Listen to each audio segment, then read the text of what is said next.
শেখ হাসিনার মুখাকৃতি নিয়ে মুখ খুলেছেন আইনজীবী মেহনাজ। উনি বলেন, এটা কোনো সুস্থ এবং সভ্য জাতির কাজ হতে পারে না। ডক্টর ইউনূস তার দলবলকে লেলিয়ে দিয়ে এই কাজগুলো করেছে। ডক্টর ইউনূসকে জাতির কাছে ক্ষমা চাইতে হবে। আপা, ডক্টর ইউনূস না, সংস্কৃতি উপদেষ্টা ফারুকী, ওনার আইডিয়ায় মূলত এই কাজগুলো হয়েছে। যাই হোক, উনি একসময় বাংলাদেশের প্রধানমন্ত্রী ছিলেন, ওনাকে নিয়ে এই কাজগুলো একদমই ঠিক হয়নি। আচ্ছা, আমি এটাই বুঝি না, গত 15 বছর হাসিনা শাসনামলে দেশে যাই কিছু ঘটেছে সবকিছু জামাত বিএনপির ঘাড়ের পরে উঠিয়ে দিয়েছে।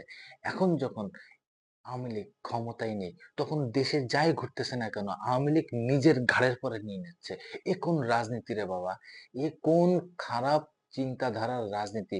এটা আসলে মাথায় ঢুকছে না। নববর্ষের শোভাযাত্রায় যেই একটা ফেস্টুন বানানো হয়েছে, সেই ফেস্টুনে নাকি হাসিনার মুখাকৃতি পাওয়া গেছে, ওইটা নাকি হাসিনার ছবি। এটা আওয়ামী লীগের লোকজনই বলতেছে, অন্য কেউ কিন্তু বলতেছে না।